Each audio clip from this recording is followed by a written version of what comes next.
closest in my circle? Who the one who be the snakes? Who gon' fold up under pressure? Who gon' understand the stakes? Who gon' wait to get their food to try to take from off my plate?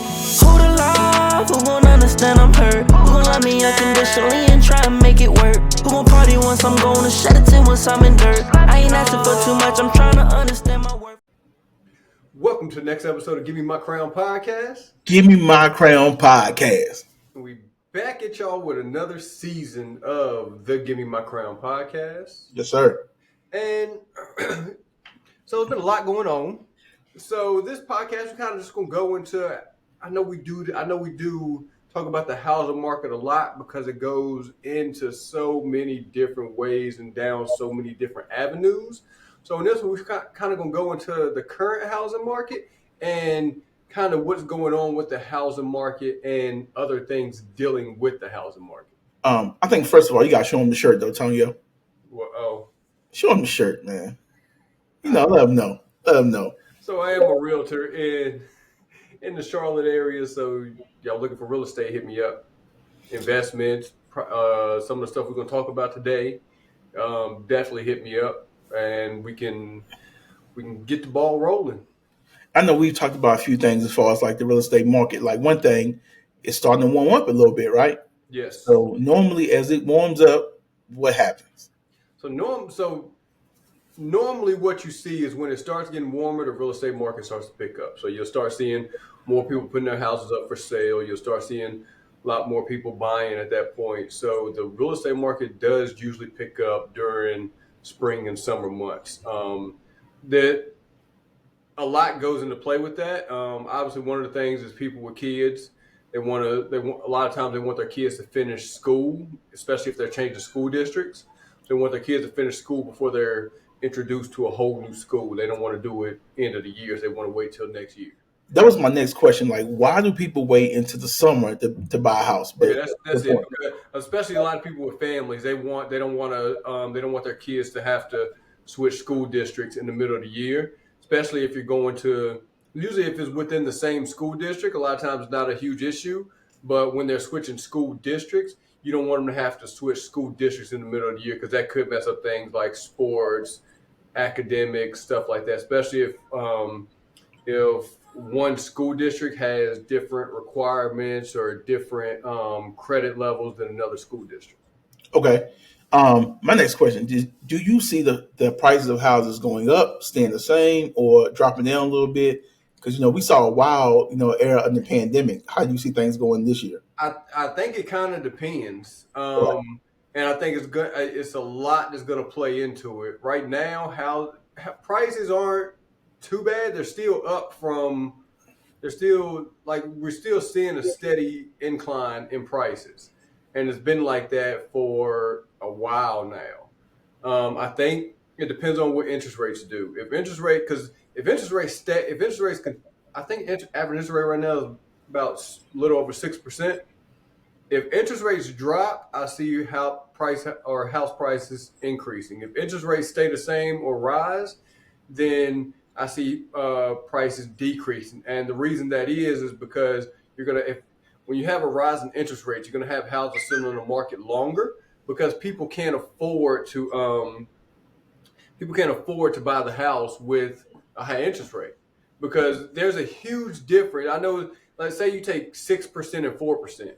If you take the average house $500,000, there's a huge difference between a mortgage payment on a $500,000 house with a 6% and a mortgage payment on a $500,000 house with a 4%. And then if you're not VA or if you're not putting down at least 20%, or you're not going with one of these lenders who are not going to charge you PMI, if you have to pay PMI, that's a huge difference in price. So I think it depends on, what's going to happen with that. Now, if interest rates do start to decline, I think you'll see prices of houses start to go up because then people can afford more because obviously the interest rate is lower. I'm telling you, man, you're in my head today because that was my next question, like the correlation between interest rates and housing pricing. You know what I'm saying? So you all in my head. You're a little advanced today. You're ahead. Go ahead. Yeah, I do think. So I guess to answer your question, it's kind of hard to tell. Okay, all Like I right. said, it's based on it depends on what the interest rates are going to do. I'm hoping they drop because obviously, like I said, when they drop, you'll see more people start to buy, but you also see those price houses increase. Um, Thing I always tell people though, if you're looking to buy, how do I put it? If you're looking to buy, it is never a horrible time to buy because you don't want to sit around. And the reason I say that because you don't want to sit around and wait for interest rates to drop.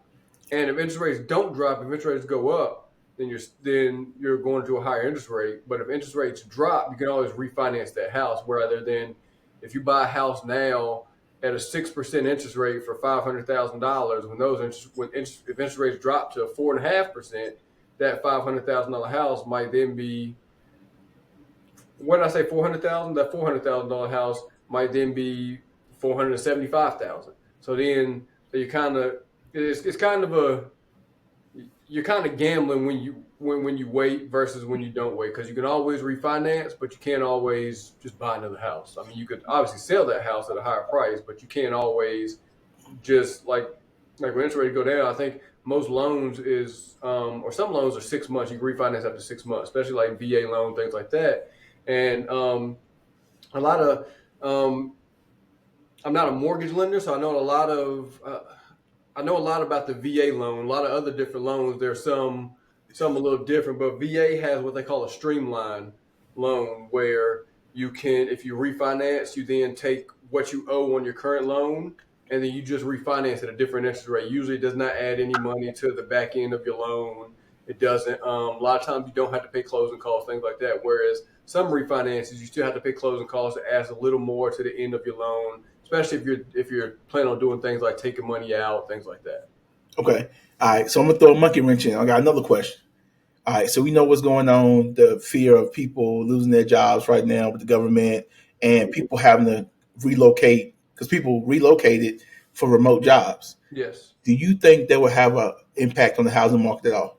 I think so. I think you'll see it a lot in bigger cities or where a lot of federal agency or either near or in or around where a bunch of federal agencies are housed at. So obviously, when people think of federal agencies, they think of DC, Yeah. and they think of capital states, things like that. But there are federal, like smaller federal markets in everywhere. Like for instance, Charlotte has an FBI office. They have a Secret Service office. So Okay. when you have that and you have multiple agents at those locations, even with the IRS, we have multiple people working at the IRS building. If they're working remote but then coming back in, however you're doing it, then I think it's going to increase the housing market because, like you said, you could have somebody living in or working in California but living in North Carolina because it's cheaper to live over here, but Correct. probably getting paid higher for California Yeah. because of the housing market out there. So then you'll have people selling over here then having to move to California. So I do think that it is going to impact the housing market. Because I watched a documentary, I think it was yesterday, about Seattle, and it was talking about how basically the city of Seattle bet on Amazon. Amazon kind of tore down buildings. The city gave them like land to build all these apartment buildings, and now Amazon has a lot of employees that work remote. So Yep. those buildings are kind of empty, and they were saying like it's a huge homeless rate now in Seattle versus before. So Yep. which is yeah. So I do see, obviously we're in North Carolina. The housing market in North Carolina, I think will pick up because obviously we got all these businesses coming. Toyota, I think yeah, just came and I think they're either ready to open or have already opened. they opened already, and Okay. also I saw the other day Nissan is working to come to North Carolina as I, well. I saw that. And then you also have Apple coming, you have Google coming. Yep. So I think that's gonna really drive the housing market here. Eli Lilly, you Yes, got two Eli Lilly. pharmaceutical companies coming as well. Yeah. Yep. So I think that's going to really drive the housing market, which in turn is probably going to make prices. It's probably going to make prices increase. But like I said earlier, if interest rates continue to go up or if they don't go down, price houses can only increase so much because then you have houses sitting on the market longer and people ultimately still having to drop those prices because they want to sell their house. Okay. Like two of the hottest states I see, like especially like East Coast wise, it's West Virginia and North Carolina because you have so Yes. many big companies Yep. going those two states. Yep. Because I think Charlotte is, according to Zillow, Charlotte is number Yeah, 7 on the list for one of the hottest housing markets in the United States out of or city wise. I know Charlotte and I want to say Cary are two of the cities in the Yes. whole U.S. to raise a family as well. One of the Yep. best cities to raise a family. Yep. And that's probably because um, they say Charlotte is one of the best places to start a business. Because you got such a wide variety. Like if you look at the demographics here in Charlotte, it's wide open, Yeah, and you got a lot of people coming from New York, coming from California, coming up from Florida. A lot of time or reasons these people do this, especially from California and New York, because it's cheaper to live here, yeah, and taxes are depending on where you live at. Taxes could be cheaper now. Certain areas, in certain counties in North Carolina, have some of the highest taxes in the country, but you don't have to live. Say if you want to move to the Charlotte area, you don't have to live in Charlotte to be within driving distance of Charlotte. So you can still live. I mean, you can live in one of the 10 different outskirt cities and be at the border of Charlotte in sometimes 20 minutes, 15 minutes. You can be downtown Charlotte most of the time in 45 minutes. yeah. Okay. And so I think that's why you have a lot of people, like I said, moving down here because of the housing market and just how much cheaper it is to live in certain things. Because you go to New York, you might get a 1-bedroom apartment. You might get a studio apartment for $600,000. Yeah, that's true. Yep. Depending on what part you go to. And I guess we can go into another topic. Speaking into like all these people relocating them, stuff like that, right? Mm-hmm. During that time, you see a lot of gentrification. Yes. What are your thoughts on gentrification? Like we had a text message about thread about this the other day. Do you think gentrification is a good thing, bad thing? Go into it. So I can't say whether it's good or bad, because because on one side you're putting people out of their homes because you obviously taxes are being raised in certain areas. People can't afford to live there. On another side, it helps the economy. So it's like how do you fall somewhere in the middle? Because when you look at gentrification, I think a lot of times you got to one question that needs to be asked is who, if you want to be mad at somebody, who are you mad at? Are you mad at the seller? Are you mad at the buyer? Because for them to buy it, the people got to sell it. So can you place all the blame on the buyer when they're ultimately just buying something that's for sale? I think, in my personal opinion, right, I think one of the major problems with gentrification is people sell too early. Yes, Like I 100% agree. if the person who sells their home last is the person who wins. Yeah. Yeah, I mean, if I knock on your door and offer you $700,000 for your house, and you say yes, I'll take it, right? And I still got my house, it just raised the value of my property. Yep. You know, And most of the times, like stuff like that isn't happening. Like you're not getting that much on the house because, like, that's true. Yeah, you got certain areas, people going knocking on doors, and these people have owned their house for 20 plus years. You got people knocking on doors. Hey, I'll write you a check right now for $40,000 to buy your house, yeah, and they're accepted. And so then you got one house right here that's been there since the 1940s. Right next door, you got this modern house or this completely renovated house that's now worth $500,000. correct. So then you got so then this person right here that's been there, obviously their value is going to go up, but their tax price is going to go up also. So if they're on a fixed income, they can't afford to stay there. So they're almost at that point they're essentially forced to sell. Correct. But like I said, it's kind of hard to say to put the blame on the buyer also because they're just at this point they're just looking for a good deal, whether they're preying on somebody or not. They're at the end of the day they're looking for a deal. That was my question. Does it become predatory at some point? Like saying, Yeah, I think so. okay, I definitely think it becomes predatory.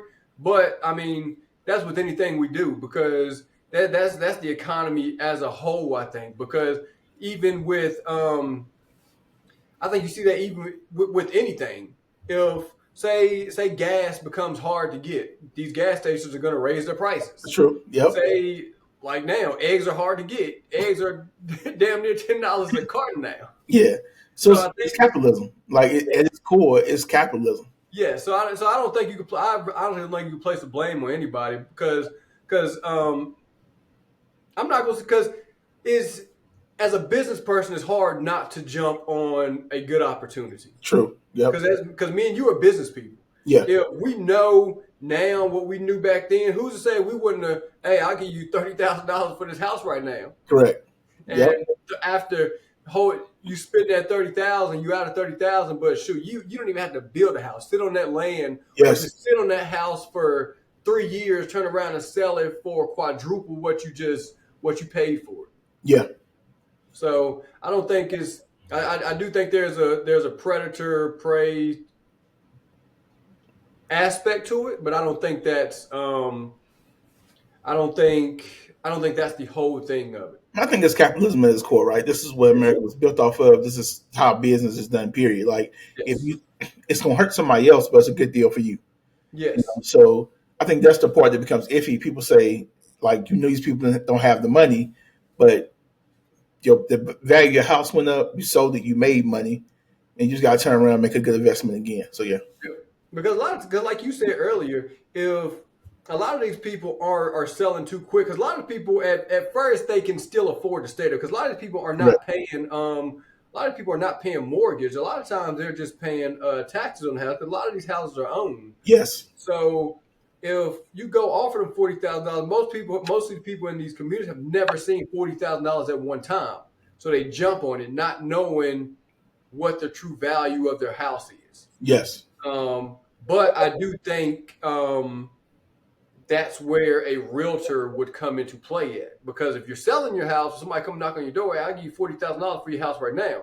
You call a realtor might say, hey, yeah, I know that, but the value of your house, because look at all these other houses going up around you. I know you want to take this $40,000 right now. The value of your house is $200,000, so you're shorting yourself $160,000. Okay, question about that, though. So let's say I call you up and you tell me that I'm not going to sell my house. So what incentive does it give you as a realtor to tell me that? You see what I'm saying? Because it allows me, because as a realtor can list your house and market your house. If somebody just comes up to your door, knock on your door, hey, I give you $40,000 for your house right now. If you say no, let me contact my realtor. A lot of times the realtor can then post that house, market that house, and if the value of the house is $200,000, you're gonna get more than that $40,000 you were originally offered. Okay. So it helps the client out, because they're then getting the actual true value of their house. Gotcha. Now, even though that person's probably going to either turn around and completely renovate the house and then make that $200,000 house a $500,000 house, or they're going to knock the house down, build a whole new house like these modern houses you see going up everywhere, and they're going to be a $500,000 house instantly. Okay. But not selling at that, because if somebody comes up and offers you $40,000 for your house right now, that should be a telltale sign that your house is 100% worth more than what they're offering. Correct. At least double. Not, I ain't gonna say double, but definitely at $40,000, probably double. Because if you look at some of these companies where you can go online and you can submit your information and they give you an instant offer on your house, that instant offer is for them to make money.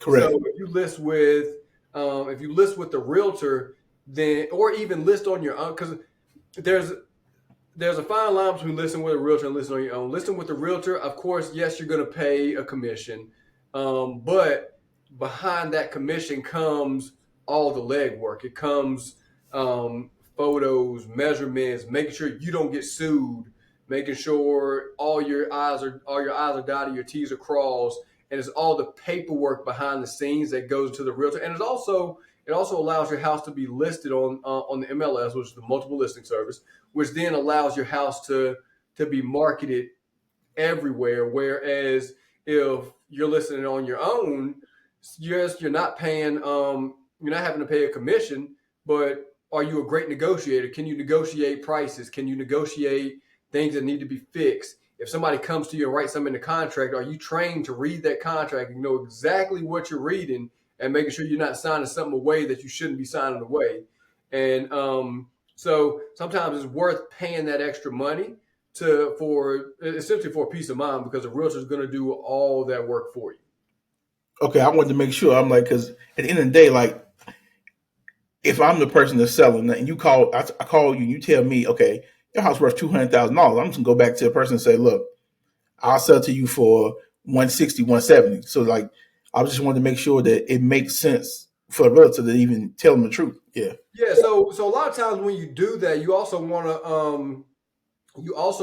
to because you can't just give them.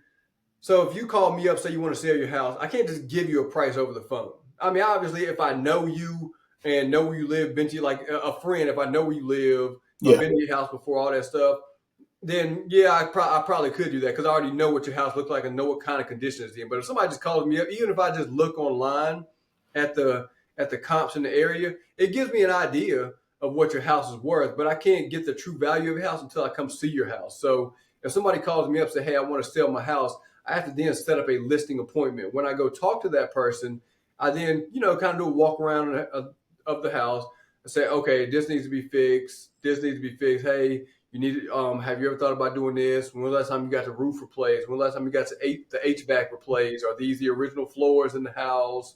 Have you had any type of water damage to the house? Any type of flood damage? Any type of electrical damage?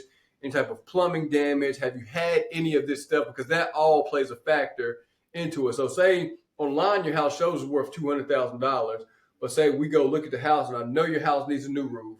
I know your house has had plumbing issues in the past or electrical issues. That could in turn drop the value, if not maybe even just slightly.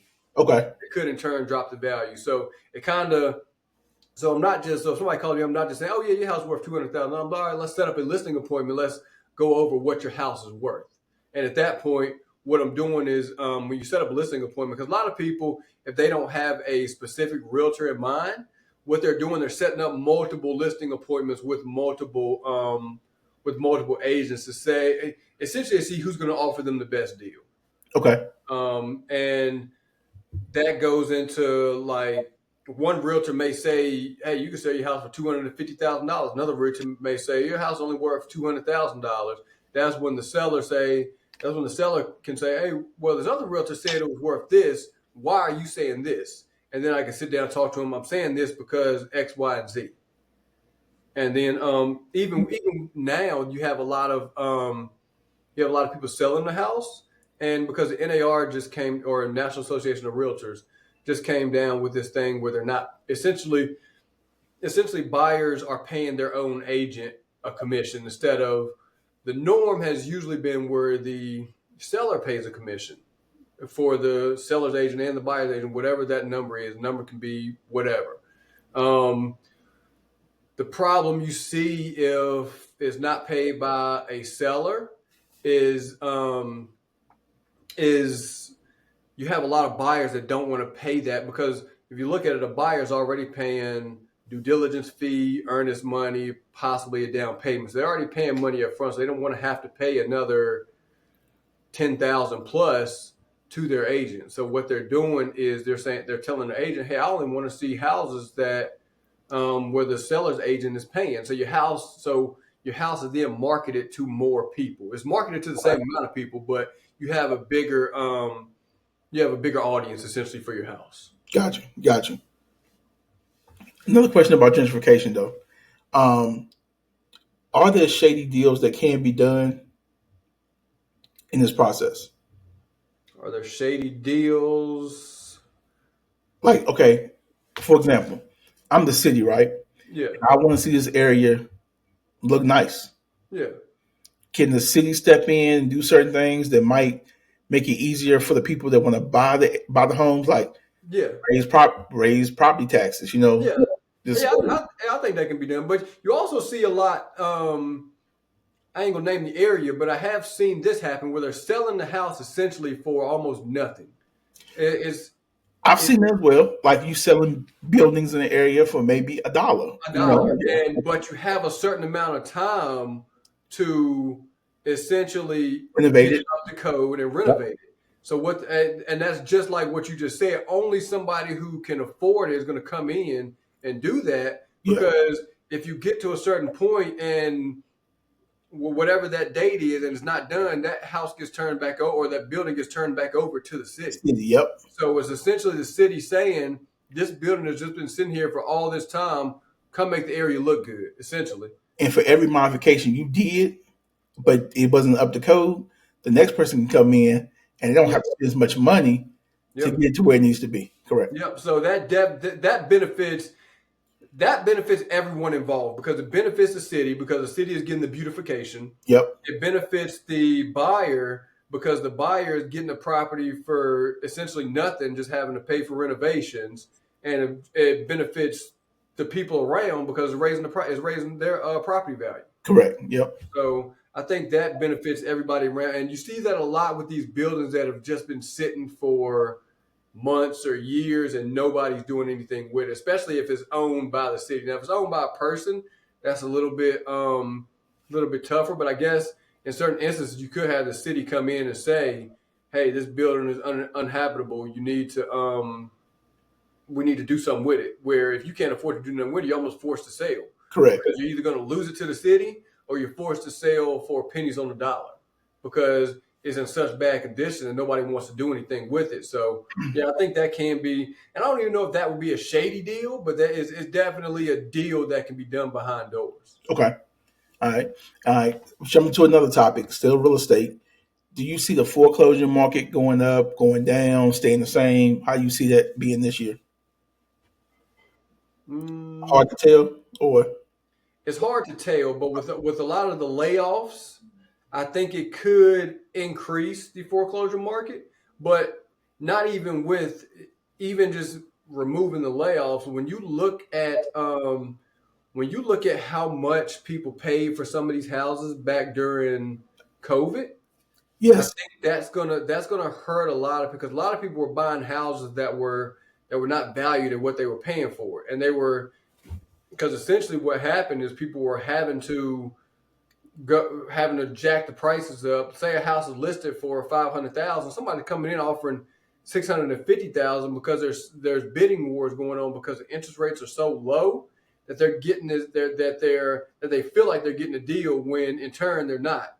So a lot of these people can, for one, they can never refinance their house the because they already have such a low interest rate, and sometimes the value of the house is higher than the interest rate, or the value of the house is less than what they less than what they owe. So if they pay 650,000 for a house, even though it's some years later and prices have steadily increased, that $650,000 house that they paid for, but was marketed for 500,000, that house might be worth 620,000 now. So it went up from the original listing price, but it's still 30,000 under from what they sold for, or from what they bought for. it'll take them years to get the value of the home to increase Yes. to what they paid for. Yeah, especially depending on the area. Now, you have some areas where the value is steadily increasing, but you still have to take into account, if you live in a house for 3 years, you don't want to leave. You don't want to sell that house and either be in the negative or be even. You want to, because you look at a house as an asset, Correct. because it's constant. The value of it is most of the time constantly going up. So if you're buying a house, living there for 3 years, and you sell it, and you're either in the red or you're breaking even, then that's a lose. Yeah. Because that house at that point was not an asset for you, because you did got you absolutely nothing. Whereas if you buy a house today for 400,000, sell it in 2 years for 600,000, that just made you $200,000. So if you look back at what you paid over that 2 years, you may have paid in mortgages $40,000 maybe, but then on the flip side, you're getting $200,000. That's $160,000 net profit. Yep. So I think that's what a lot of people have to look at. But yeah, with your question as far as foreclosures, I think though the property values from when people overpaid during COVID could essentially hurt depending on the area. Okay. All right. Now, Go ahead. Keep going. Now I'm gonna ask you a question I go because you ahead. brought it up earlier. Do you think that turns into a predator prey situation For which one? For for foreclosure? foreclosures? No. I think to me, I think that's purely bad business, right? So I agree. like you said, like these people overpaid. If the value of the home is 500,000 and you paid 650, that's bad business. I don't think that's predatory. I think that's just stupidity. Yeah, You know, like a hypothetical, I understand it. If I got excess money where I feel like, yo, I just want this property and it's not gonna hurt me at all, and this is what I want, I'm gonna live here forever. I get it. yeah, But if I gotta do certain things to try to make this house my house, and I gotta pull money from here, that's just bad business. I agree. And I think that was the issue with a whole lot of this stuff because obviously, if you're offering 650 on the house, but the house is worth 500,000, the bank is not going to finance 650. Correct. The bank is going Yes. to only finance 500,000. Where in some cases, especially with certain conventional loans, maybe FHA, they're not even financing 100% of the loan. They're only financing some conventional loan only finance 80% of the loan. So on a $500,000 house, or they're financing 200 or 400,000. Yeah. So when they do that, you're then having if you offer 650, you got to come out of pocket with $250,000. Whether you're taking that from equity of another house, whether you're taking that from 401k, Yeah. whatever you're doing with that, then you still so now you're putting yourself in more of a deeper hole. Yeah. It's just bad. It's bad business, man, all the Yes, way around. Yeah. yes, because the house is not you even if you sold that because my thing is even if you sold that if you were able to sell that house for 650 and breaking even that's still a lose-lose situation Yeah. because because you didn't turn that asset into an asset you essentially it was a liability from day one. Yeah. So but that's my take on it. Yeah. I think that's a great conversation you can build on, right? Because Yes, that's just not a real estate thing. That's a bad business all the way around. You know. yes, that's just that's being bad with your money. Yeah. Yes. If you had a financial person in your corner, they would never tell you to make that deal Yes.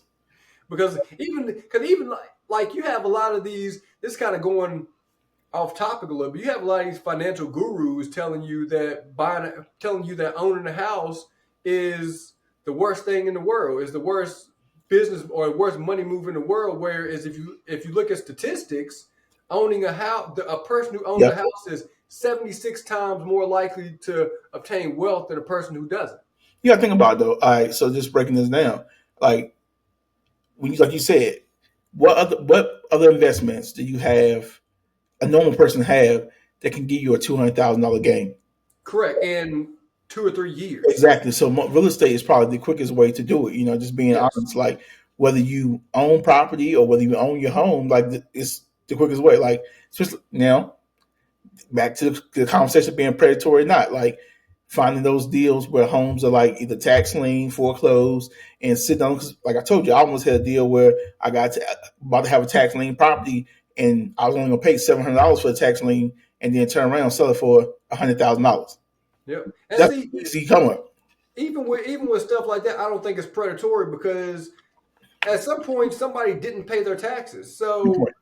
are you considered a predator for taking advantage of something somebody else didn't do? Good point. Yeah. Like because if you didn't pay your taxes, either I'm going to take your house, or the state going to take your house, or the federal government going to take your house. Like somebody's going to take your house. I could do better with it than the federal government can, Yo, that's true though. or the state, because the state's going to turn around and just resell it. Or if the bank takes your house, the bank is going to turn around and resell it. So if I could buy a property at a tax lien rate, like at the end of the day, you should have paid taxes on the house. Yeah. And, Yeah. and now there's a lot that goes into that. If you couldn't afford or something happened, like okay, I get it. But at the end of the day, I don't think it's the I don't think that falls into predator prey conversation because you just didn't pay the taxes. Like you could have did that. Like you had the option to do that.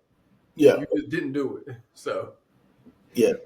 Man, I'm telling you, this right here, this conversation makes me have like economic thoughts in my head. Like I want to talk about economics going into this, but yeah, I think we gave the people a whole lot, Tonyo, and we can keep going on this, and we're gonna have to have another part to it. But yeah, I think we gave them a lot in this episode.